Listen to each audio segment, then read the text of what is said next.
Have you ever found yourself pondering the magic of GPS? How does this ingenious system guide us through winding roads, dense forests, and bustling cities with such ease? Today, we unravel the mystery behind this ubiquitous technology that has become an integral part of our lives.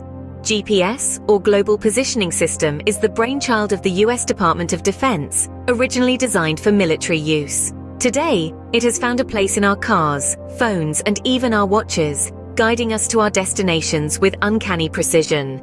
But how does it pull off this technological marvel? The answer lies in a constellation of 24 satellites that orbit our planet twice a day.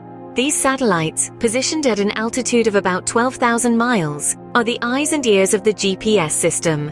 They constantly send out signals containing two crucial pieces of information: their location and the time the signal was transmitted. The GPS receiver, which could be in your smartphone or car, picks up these signals. Remember, these signals are traveling at the speed of light, and even at this breakneck speed, it takes a bit of time for the signal to reach the receiver.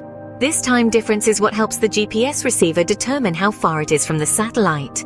Here's where things get a bit more interesting. With the distance data from at least 4 satellites, the GPS receiver can pinpoint its exact location on Earth.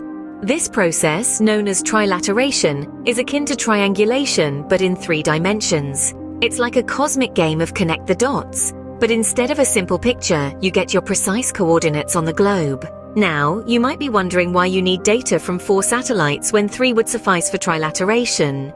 The 4th satellite helps correct any time discrepancies between the satellite and the GPS receiver. Even a millisecond's difference can throw off your location by miles, and the 4th satellite ensures that doesn't happen. So to sum it all up, the GPS system works in 3 main steps.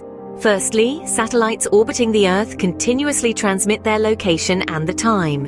Secondly, the GPS receiver picks up these signals and calculates how far it is from each satellite. And finally, using the data from at least 4 satellites, the receiver determines its exact location on the globe. It's a complex dance of signals, satellites, and receivers, happening silently and continuously as we navigate our world. The GPS system, in its elegant complexity, has revolutionized the way we travel, explore, and understand our planet. Next time you set out on a journey, spare a thought for the silent guides in the sky, helping you find your way.